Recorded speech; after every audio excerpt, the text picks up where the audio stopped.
Olá, Mia. Olá, Pedro. Bem-vindos ao podcast Inspiração para uma Vida Mágica. No último episódio, Sim. tu, Mia, fizeste-me aqui um conjunto de perguntas. Certo. Sim. Não foi propriamente encostar-me à parede, porque eram perguntas do âmbito profissional, né? Mas isolaste um conjunto de perguntas que pessoas te costumam fazer a ti sobre o meu trabalho. Sobre o teu Bom, trabalho.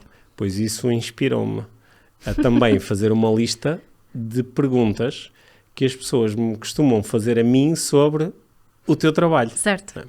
Ainda por cima, como muitas vezes eu referencio o teu trabalho como uma forte influência sobre o meu trabalho, nomeadamente quando estou a fazer cursos ou palestras, né? Às vezes parece quase que tu estás lá, tantas referências que eu faço à minha, mas às vezes falo de certos termos e certas ideias que tu costumas apresentar e depois as pessoas fazem-me perguntas sobre, mas afinal o que é isso? Né? E eu, tal como tu, procuro desenrascar-me, mas normalmente digo, olha, mas quem fala mesmo bem sobre isto é a Mia. Ok. Sim.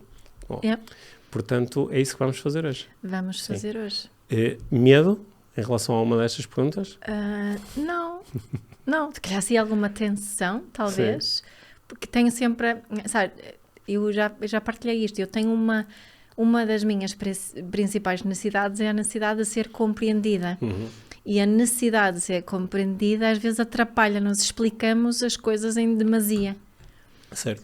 Que não é sempre bom. É bom ter essa necessidade até um certo ponto, não é? Porque ajuda a promover mais clareza e compreensão, obviamente. Outras vezes atrapalha-nos um bocadinho. Sim. Portanto, se eu explicar demais, já chega, Mia, já percebemos. Mas esta vai ser uma boa oportunidade, acredito, porque algumas destas perguntas que eu te vou lançar são perguntas bastante genéricas. Né? E eu sei que tu, tal como eu, periodicamente abres no teu Instagram aquelas caixas de perguntas em que as pessoas podem... Né? E muitas vezes as pessoas aproveitam para fazer perguntas bem específicas, nesta situação ou naquela situação. Mas às vezes também lançam aquelas perguntas assim mais genéricas. O que é, não sei o quê. E sei que às vezes naquele formato nem sempre dá vontade de responder. Às vezes dá mais vontade de dizer assim, olha, eu escrevi um livro inteiro sobre isso. Ou olha, eu tenho um curso a explicar isso direitinho. Mas nós hoje vamos ter espaço para essas perguntas mais genéricas. Portanto... acho que para quem já acompanha o teu trabalho há muito tempo é uma oportunidade de clarificar aqui alguns conceitos. Para quem acompanha o teu trabalho há menos tempo é uma bela oportunidade de aprender sobre coisas fundamentais das tuas abordagens. Sim? Estás preparada? Estou preparadíssima. Então aí vamos nós.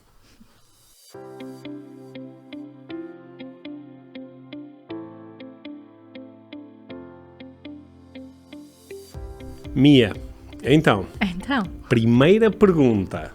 Quem nos está a ouvir tem quase a certeza que consegue adivinhar qual é a primeira pergunta. Sobretudo, quem já estou contigo, quem conhece bem as tuas abordagens, acho que consegue adivinhar a primeira pergunta. O que é, afinal de contas, a parentalidade consciente?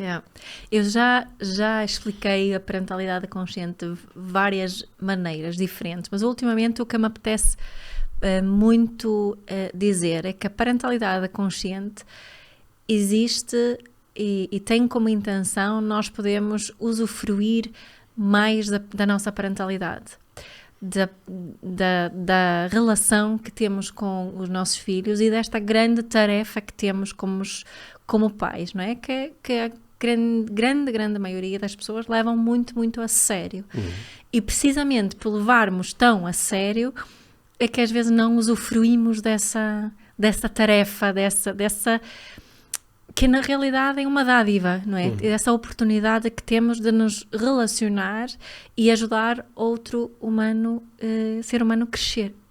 Portanto, a parentalidade consciente é uma tentativa também, que eu acho que muitas pessoas não sabem ou se esquecem, de trazer ciência à parentalidade. Porque a parentalidade tradicionalmente exercida depende do nosso meio, do nosso contexto, das práticas da parentalidade normais, digamos assim, mais tradicionais, são altamente culturais, não é? Exemplos simples que eu costumo dar é que em Portugal é obrigatório, entre aspas, comer sopa para uma criança.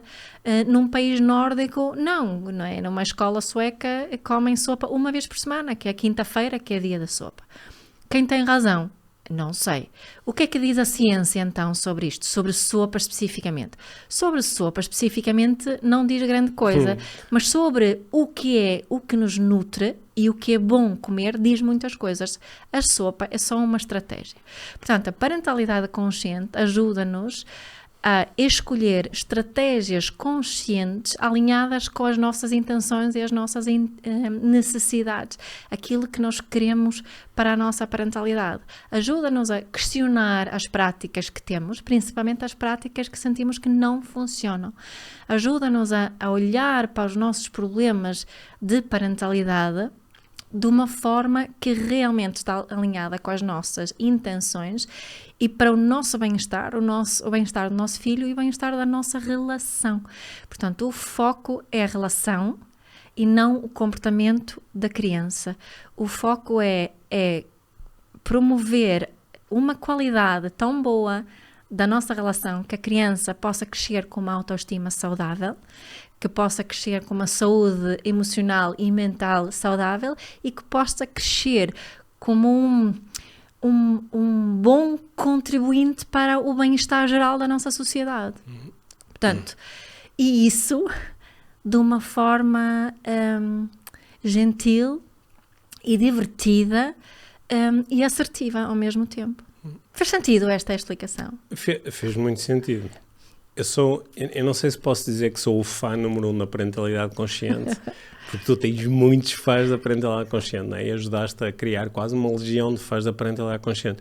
E eu, como pai de 3 adolescentes, não é? Por coincidência, tu também és mãe desses mesmos 3. Mas claro que é muito difícil saber como é que seria a minha relação com estes seres se eu não tivesse tido a influência da parentalidade consciente. Não é? É muito especulativo, mas tenho quase certeza que a nossa relação não teria a qualidade que tem e, sobretudo, eu gostei da forma como tu começaste a introduzir o conceito. E eu não estaria a usufruir da oportunidade e da dádiva de ser pai da mesma forma que estou, não é? E por isso estou-te muito grato pela parentalidade consciente, Mia. Também eu. Olha, outra pergunta. Okay. Parece que vai ser assim um mudar de tema, mas não. É outro dos temas que tu abordas no teu trabalho desde há muitos anos. Afinal de contas, o que é mindfulness? Mindfulness, para mim, assim, a tradução no geral que eu gosto de utilizar é presença consciente. É de nós estarmos conscientemente presentes no momento em onde nos encontramos. O que acontece muitas vezes na experiência humana é que ou estamos no passado ou estamos no futuro. Por exemplo, eu aqui agora posso estar aqui mindfulmente presente. Eu gosto dessa palavra inventada, mas acho que dá para perceber o que isso quer dizer, não é? Ou posso estar aqui a pensar na resposta que dei anteriormente, ainda está aqui a ecoar, a pensar, eu deveria ter respondido de outra forma, ou estou um bocadinho à frente no futuro, à procura das respostas da pergunta e não a procurar a resposta que tenho aqui neste momento, né? Tradicionalmente, o que pensamos, o que imaginamos quando ouvimos a palavra mindfulness é a meditação, que tem muito a ver com a meditação e com práticas de meditação. Isso é uma parte da prática de mindfulness, mas mindfulness é tanto uma prática como uma atitude, né? Perante a vida no geral. E é importante percebermos que mindfulness tem as suas origens no Oriente, nomeadamente no budismo, embora existam práticas tanto dentro do Islão como dentro do cristianismo que também podem ser definidas como práticas de mindfulness, ok? Mas a sua origem, acho que para mim, pelo menos, é importante honrarmos essa origem. E essa origem tem também uma coisa que é importante, que às vezes se perde aqui na promoção do mindfulness, é que mindfulness não é só uma prática para mim individualmente. Eu estar realmente, ser realmente mindful implica eu englobar o mundo que me rodeia e a forma como eu cuido e trato desse mundo também. Não é só para eu ganhar mais foco, para eu ter melhores resultados, para eu ser menos estressada ou menos ansiosa, é muito, muito mais do que isso. Não é? E uma atitude de mindfulness, uma atitude mindful, agir mindfulmente, quer dizer que eu consigo observar aquilo que é, sem julgamentos, e eu diria também com muita curiosidade e compaixão. É? E depois, a partir daí, claro que posso entrar em ação se isso for preciso. Mas ligando aqui também a pergunta anterior, também tem a ver com o poder saber usufruir, conseguir usufruir daquilo que este momento me está a oferecer. Uhum. Na abordagem que tu fazes da parentalidade consciente, o mindfulness é um pilar muito importante dessa abordagem, não é? Por isso é que tu, quando acho que foi em 2015, não foi, que tu lançaste o teu primeiro livro? Sim. O Educar com Mindfulness, não é? Que é assim um manual de parentalidade consciente. Porquê que o mindfulness é tão importante na tua abordagem de parentalidade? Então, mindfulness, o que é que nos ajuda muito a fazer? É criar um espaço entre emoção e observação. Um espaço que é da observação, emoção e reação. Emoção e reação, ok. Né? O mindfulness ajuda-nos a criar um espaço entre emoção e reação. Ok? E neste espaço, o Rumi dizia que qualquer coisa como além do certo e errado existe um campo, encontramos-nos lá. Né? É esse campo, é esse espaço que procuramos. Ele existe sempre, mas muitas vezes perdemos a oportunidade de ficarmos lá um bocadinho entre a emoção que nos surge e a reação que temos. E neste espaço nós conseguimos ganhar consciência. É nesse espaço, como diz o Viktor Frankl, que reside a nossa capacidade de tomada de decisão consciente, e nessa tomada de decisão reside a nossa liberdade. No fundo, mindfulness funciona também como uma excelente ferramenta de regulação, de eu me conseguir manter regulada, calma, tranquila e consciente dos meus próprios atos. E isso é fundamental quando eu pratico uma parentalidade consciente. Eu não consigo praticar uma parentalidade consciente se eu não tiver esse espaço entre emoção e reação, onde existe a minha tomada de consciência, onde existe a possibilidade de eu me ligar com as minhas intenções, onde existe a possibilidade de eu verdadeiramente me ligar com os meus recursos. Não é? E onde existe a possibilidade de escolher as estratégias que me vão permitir conectar com o meu filho e fazer aquilo que eu realmente quero fazer. Se eu saltar o espaço, vou só reagir. Se eu ficar no espaço, vou conseguir agir. Não é? E isso, obviamente, se estamos a falar de uma parentalidade consciente, é muito mais... está muito mais alinhado com uma ação consciente do que apenas com uma reação. Eu sei que muitas pessoas, quando lidam com estes conceitos que tu estás a apresentar agora, têm assim aquela primeira reação de ok, isto é tudo muito bonito, mas não funciona. Não é? Porque quando eu estou em casa com os meus filhos, passo-me e é tudo muito rápido, é tudo muito intuitivo, é tudo muito automático. Conheço muitas pessoas que, tendo tido esta reação inicial, foram capazes de ir além da reação e tipo, deixa-me realmente perceber de que é que a minha está a falar e deixa-me realmente ter aqui um esforço, que às vezes é um esforço grande e corajoso, de realmente nutrir este espaço. E depois começam a descobrir uma magia muito grande que lhes permite de facto mudar e usufruir da parentalidade. Sim, é? E nesse espaço é que aprendemos sobre nós e nesse espaço também aprendemos sobre os nossos filhos, não é? Portanto, é sempre essa dualidade, sou eu e o meu filho.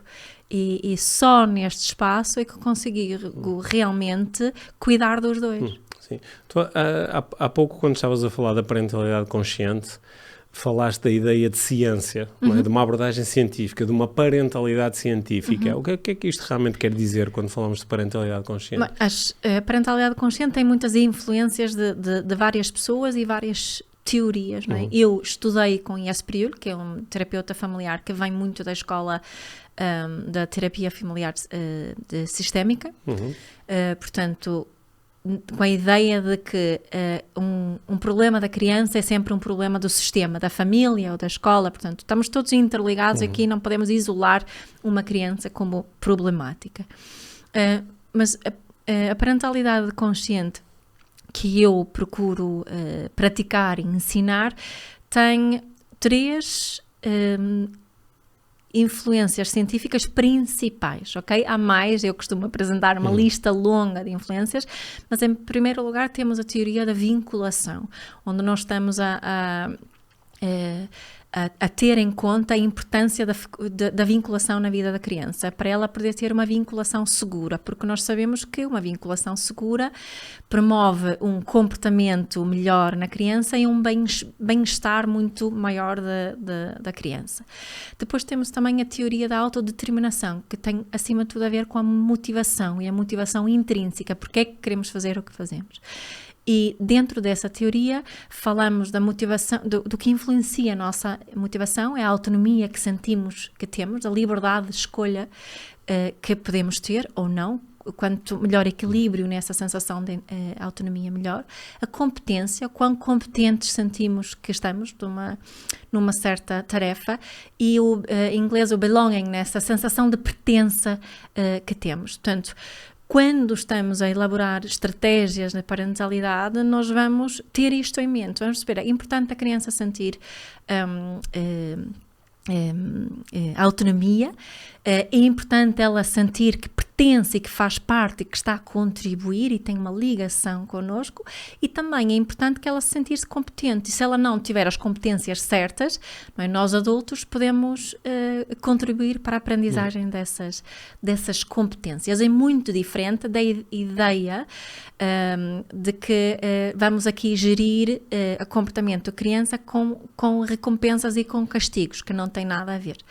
E depois a terceira influência da teoria polivagal, que fala do funcionamento do nosso sistema nervoso e a forma como nós agimos, na grande maioria das vezes, no bottom-up, de baixo para cima, ou seja, as nossas reações e ações dependem da parte do nosso sistema nervoso que está ativado, e é da forma como nós interpretamos as reações do nosso corpo, as outras pessoas no nosso ambiente e o contexto em si. E se nós temos esse conhecimento, conseguimos nos lidar com o chamado mau comportamento de uma forma muito diferente, podemos utilizar estratégias muito diferentes para contribuir para o bem-estar dessa criança e para contribuir para que ela possa ter um comportamento socialmente aceito. Estas 3 grandes teorias, não é, que tu estavas a enumerar, todas elas têm já assim, um corpo de investigação muito grande a dar-lhes suporte, não é? Sim. Anos e anos de investigação. A mais recente das 3 é a teoria polivagal, e mesmo assim começou nos anos 80, não é? Mas as outras já têm muita força por detrás. Sim. Boa. Gostei desta enumeração que tu fizeste-me. Embora eu já te tenha ouvido muitas vezes falar sobre isto, acho que uma coisa que me fascina sempre é como nesta questão de onde é que está a ciência, muitas vezes há assim, da parte de algumas pessoas, há um menosprezar a parentalidade consciente, enquanto isso é uma coisa meio fluffy, enquanto defender outros tipos de parentalidade como sendo mais corretos. Mas depois, quando nós olhamos para a ciência, percebemos todo o suporte atual que tem a parentalidade consciente e a falta de suporte, às vezes completo, que certas abordagens, inclusivamente promovidas por profissionais, certo. A falta de suporte completo que essas abordagens têm, não é? Por isso, uma das perguntas que eu aprendi ultimamente a fazer contigo é quando alguém diz, a pessoa X mandou resolver o problema desta forma. Diz assim, olha, então pergunta-lhe qual é a base científica ou a teoria do desenvolvimento que esta pessoa está a seguir com esta abordagem. E a maior parte das vezes é nenhuma. Às vezes é uma ligação não é, traçando para trás para o trabalho do Skinner, não é? Do comportamentalismo, estudos feitos com pombos e com macacos, estímulo e relação. Só que na parentalidade consciente o nosso foco é a relação. O nosso foco não é obter um bom comportamento, é criar uma relação saudável de onde nasce o bom comportamento. Porque nós nascemos com a vontade, a nossa vontade de contribuir para o bem-estar das pessoas que nos são mais importantes é inata. Não é? Nós nascemos com essa vontade, e quando notamos que uma criança parece não ter essa vontade, então é um alerta. E então podemos utilizar estes conhecimentos todos que temos na parentalidade consciente para construir uma relação de onde vai nascer um comportamento diferente. Outra pergunta que me fazem às vezes sobre o teu trabalho é: porquê é que a Mia, não estando aqui tão focada na parentalidade consciente, porquê é que a Mia não trabalha diretamente com crianças e jovens, e sim com os seus pais ou os seus educadores? Como eu tenho uma criança profunda que é na relação que está a solução. E então eu acho que é muito mais saudável e eficaz eu ajudar os adultos mais próximos desta criança com ferramentas para elas criarem uma boa relação com essa criança do que eu estar a criar uma relação com a criança. Porque os verdadeiros terapeutas, coaches, psicólogos da criança, os mais importantes são os pais, e não é em sessões com o adulto que o verdadeiro breakthrough acontece. O Bruce Perry, que é um psiquiatra incrível, ele fala dos pequenos momentos terapêuticos, e eles são com os pais, com os professores, se calhar com o motorista da carrinha que leva a criança para a escola. Idealmente todos nós adultos o treinador desportivo, idealmente todos os nossos adultos teríamos esses conhecimentos para podermos oferecer estes 5 minutos para a criança. Portanto, a teoria do Bruce Perry diz que estes pequenos momentos contínuos de conexão e da sensação de que esta pessoa adulta vê-me, compreende-me, eu existo, eu faço sentido, são muito melhores para a criança do que sessões de terapia. Embora eu não faço terapia também com os adultos, portanto nem é por aí, mas eu acredito muito nessa capacitação do adulto que tem uma relação contínua com a criança, que isto vai ser muitíssimo mais eficaz do que ser eu de fora, que tem que começar do zero com uma criança para fazer esse trabalho. Sendo que normalmente, também da minha experiência, quando um pai, ou um professor, ou um treinador, quando a abordagem inicial já é: eu necessito de ajuda para poder estabelecer melhor relação com o meu filho, com os meus alunos, com os atletas da minha equipa, isso já é um passo muito grande, não é? Normalmente isso já quase garante que a coisa vai correr bem no final. E há mais uma coisa, sabes? Porque imagina numa família, uma criança que é mais problemática, entre aspas, e essa criança é enviada para ter apoio psicológico ou terapêutico de alguma forma. Se for o pai, em primeiro lugar, ou a mãe, os pais, idealmente, a terem apoio, isso não vai beneficiar só aquela criança, como os outros filhos também. Sim. Não é? Portanto, e a própria relação entre os pais, própria relação entre os pais. Portanto, o efeito borboleta das sessões com os adultos é muito maior do que com as sessões com uma criança. Certo. Não desvalorizando que em alguns casos obviamente é super benéfico, só que não é comigo. Uma outra pergunta que às vezes me fazem sobre o teu trabalho, e que também está relacionada com o meu trabalho, é porque é que usas tantas vezes o laser e fazes tantas referências ao método laser, aquele método que eu desenvolvi há uns anos com 4 cores. Porque é que utilizas isso tanto, ao ponto de nos teus livros fazes... Eu roubei. Roubaste o modelo. Fazes referências, e eu também te ajudei na altura a preparar esses capítulos ao laser. Então, como na parentalidade consciente existe um pressuposto, que é que todo o comportamento existe para satisfazer necessidades.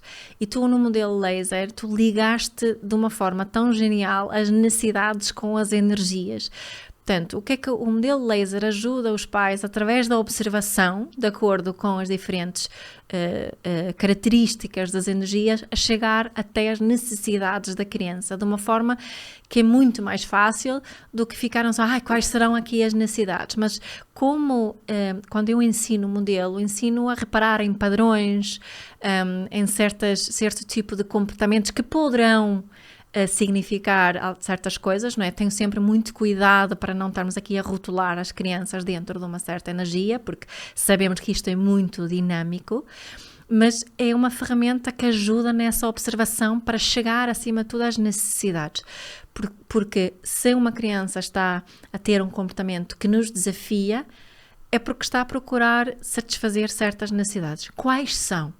Eu, como adulta, observando o comportamento da criança, posso perceber onde é que encaixa o modelo e tenho um caminho, não é? Consigo perceber, ok, se calhar é aqui uma questão de reconhecimento, ou se calhar aqui é uma questão dela precisa de mais conhecimento, ou precisa de mais novidade, ou precisa de mais conexão e sensação de pertença. E quando eu penso sobre isso, tenho aqui pistas para as estratégias que eu vou utilizar. Não é? Se eu acho que é uma criança que precisa de mais reconhecimento, então as estratégias vão ser umas. Se eu acho que é mais conhecimento, serão outras. E por aí fora. Portanto, ajuda na observação e na satisfação das necessidades, acima de tudo, de uma forma super eficaz. É por isso que eu utilizo o modelo. Uhum. Ao longo aqui desta nossa conversa, tu tens estado a responder às perguntas que me fazem habitualmente sobre o teu trabalho e deste respostas que para mim são, além de esclarecedoras, são até sedutoras, no sentido de eu quero aprender sobre isto. Porque é que, outra pergunta que me fazem é, porque é que apesar disto ser tão interessante, ser tão sedutor, porque é que há tantas pessoas que resistem tão ativamente a estas abordagens? Pois, é uma excelente pergunta. Eu acho que há aqui uma história pessoal de cada um que impede o real despertar desta curiosidade, algum medo.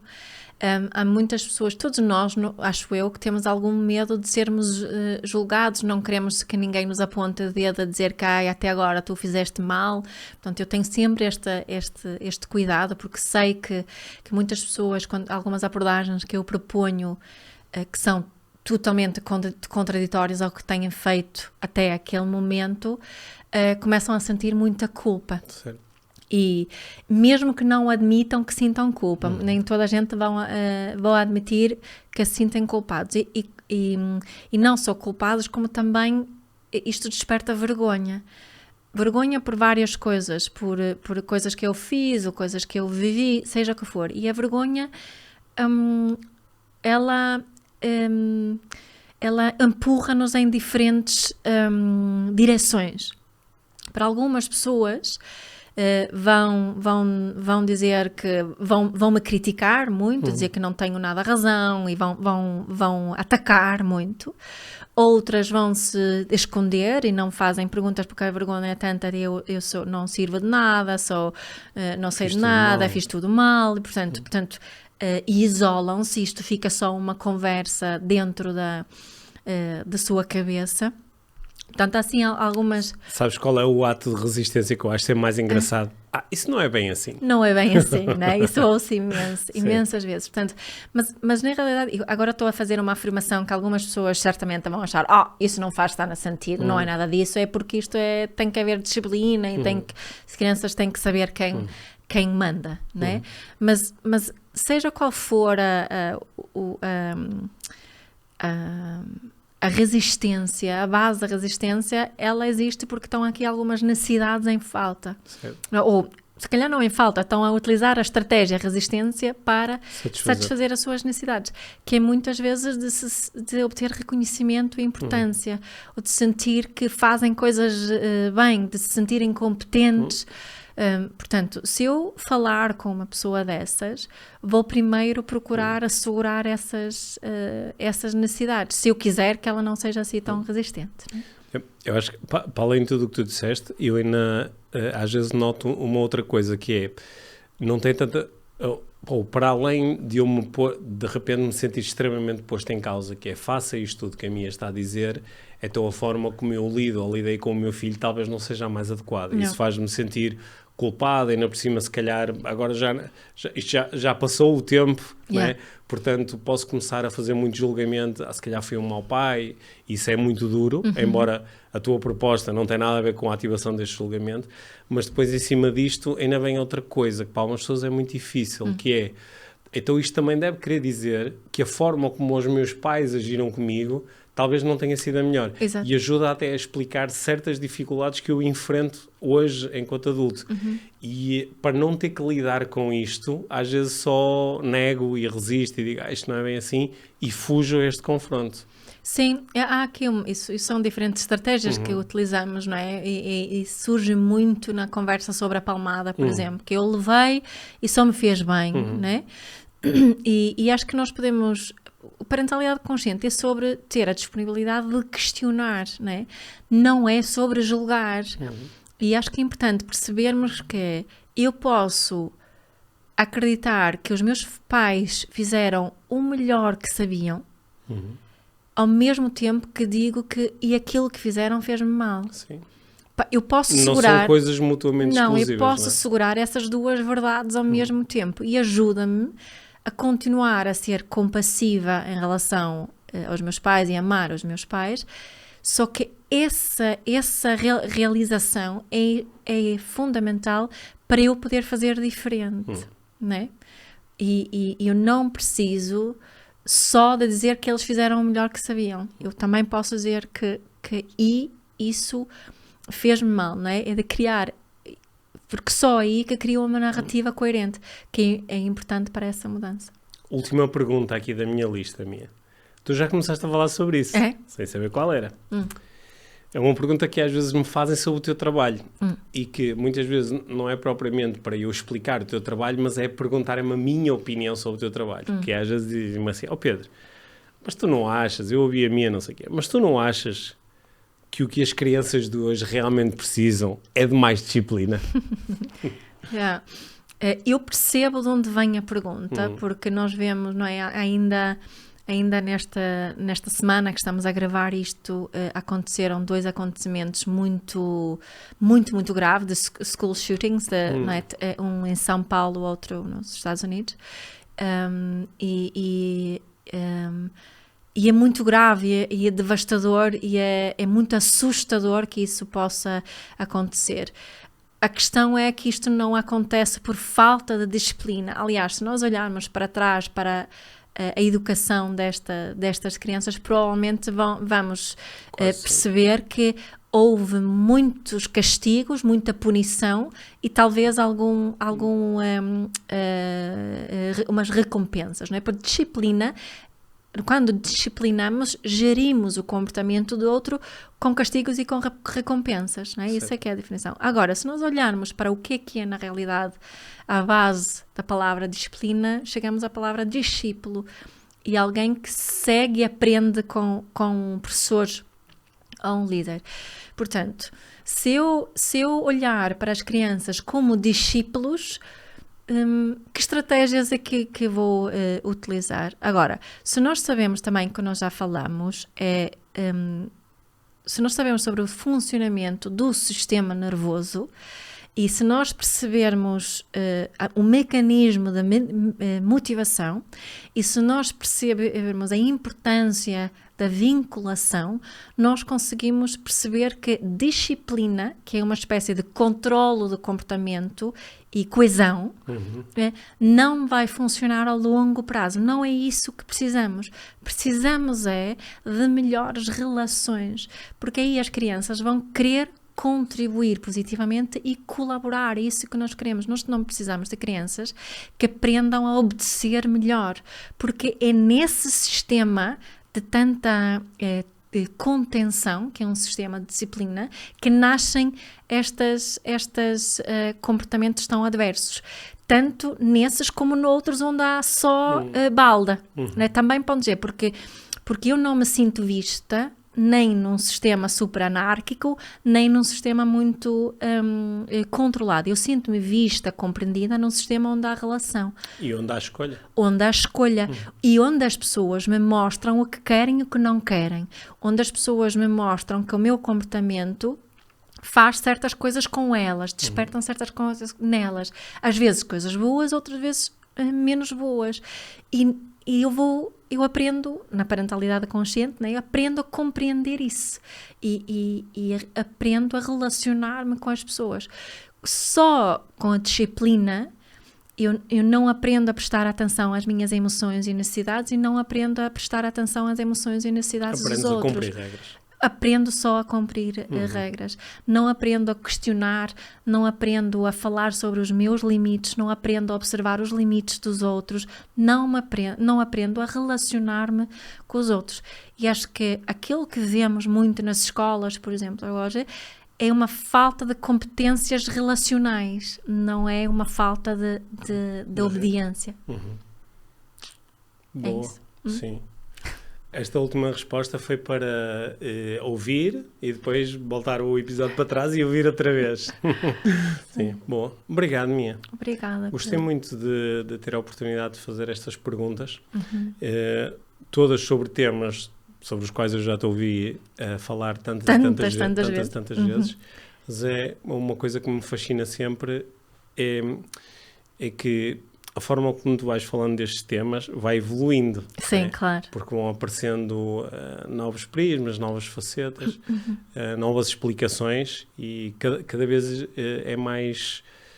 Cada vez noto que consegues falar destes temas que são temas difíceis e muito importantes, mas de uma forma que é cada vez mais clara e mais inspiradora. E por isso estou a aproveitar agora este momento para te reconhecer pelo impacto que ao longo destes anos tu tens tido. E para mim, enquanto, como é que eu vou dizer, responsável direto e indireto por tu, enquanto sueca, teres acabado aqui em Portugal, não é?